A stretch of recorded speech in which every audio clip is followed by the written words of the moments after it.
Hey Jerks, and welcome to day 12 of the Beer Jerk Advent Calendar. This is our halfway point here, and we have had a great time so far. Halfway? I'm getting sad. It's gonna end in 12 more beers. It is going to end in 12 more beers. But in the meantime, I'm Matt. And I'm Luke. And we are drinking a Mexican lager from Modus Brewing in Sydney. Now, Modus Brewing got a great reputation for just putting out some fantastic, classic, clean beers. And this is a beer that they've been pushing out recently, and it's their new core Mexican lager, and it's just exactly the kind of beer that you want to drink on a hot day in the summer. It's light, it's bright, it's fresh, it's clean, it's a Mexican lager. Let's dig in. Cheers.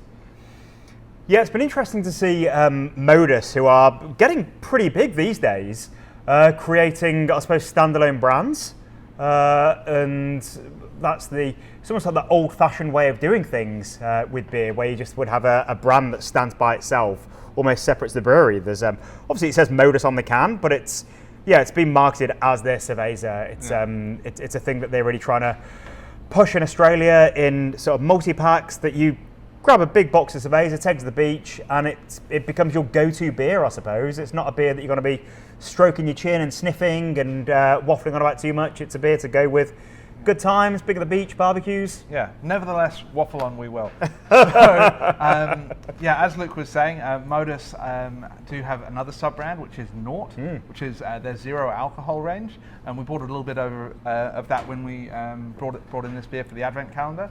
And a really good kind of selection of non-alcoholic beers. Kind of doing the same thing that Batch Brewing are doing over here, with pushing out different styles in that non-alcohol category, and really broadening it out. And Naught's going gangbusters. They've got 4 different varieties, and that is sold as Naught. Like if you glance at the can, you wouldn't even know it was Modus. And it's becoming an alcohol-free brand in its own right, and seriously good alcohol-free beers. There's definitely a lot of variance in the quality of alcohol-free beers on the market that I've tasted, at least. Some are better than others, but their Naught ones are good, so we will be bringing more of those over as well. Yeah, speaking of good, this is just a really nice, delightful Mexican lager. It's got that kind of bready kind of malt character coming through. You get that kind of slightly sulfury waft of lager yeast on the nose, but finishes bright and clean. As Luke said, all of you have had lager before. There's not a huge amount to talk about here, except the really nicely executed example of the style.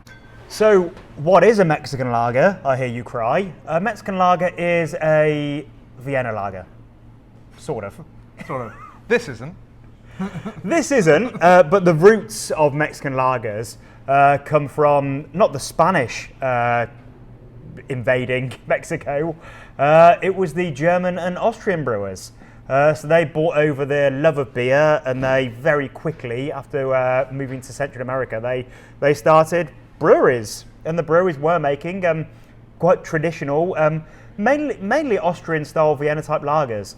And that led to the foundation of breweries like Dos Equis, that you probably have heard of. And Modelo. So those kind of slightly darker Mexican lagers that you actually get from Mexico.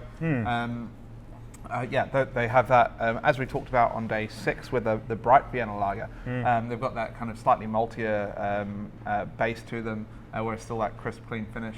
And then it kind of got... I suppose they've transformed, transmogrified, and just became suited to easy drinking, 4% lagers to enjoy in the heat that go well with food. Yeah, well, there's basically 2 beers that this owes its kind of heritage to, and that is Sol and Corona. They are the kind of archetypical, I guess Pacifico as well, but that less popularly. But those are the kind of the archetypical Mexican lager that these are aping. But for me, this has just got so much more substance to it. That mid palate, that malt flavor you get on the mid palate is so much more present. I was going to say strong, but that's not quite the right word.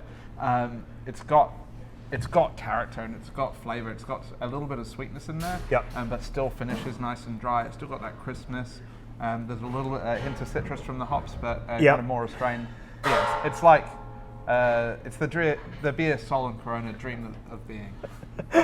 Like their tagline. And character is the word. It's a beer that you could drink a lot of if you're the sort of person that just enjoys drinking 12 tins of lager on a sunny afternoon, then you're not going to get tired of drinking this.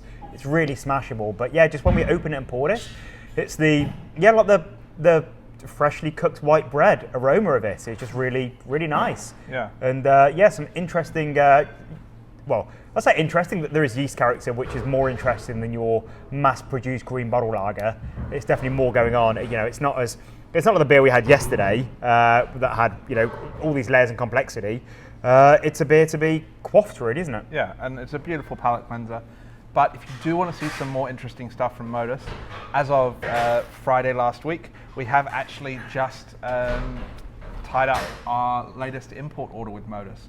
We've got a couple of fantastic beers of the week coming in exclusively for our subscribers, and we're going to do some of those non-alcoholic beers that we were talking about, and then we're going to do a fantastic mixed case from them as well. So keep an eye out for that beer. We're still going to line up the shipping. That's going to be here probably late Jan, early Feb. Yeah, we're really excited about seeing some more Modus beers over here as well. Yeah, it's going to be brilliant. And if you haven't yet signed up to our Beer of the Week subscription, well, what are you waiting for? What are you waiting for? We've got some really interesting, complete exclusives, just beers that you're not going to find anywhere else. And if you're still watching these videos after day 12, it's definitely the product for you. Yeah, exactly. For the few of you still out there, I think we're at 142 subscribers now. Yeah, kind of a big deal on the YouTube. Famous. Yeah. Thanks for watching. We will see you again tomorrow. Good work, Modus. Good work. Cheers, Matt. Cheers.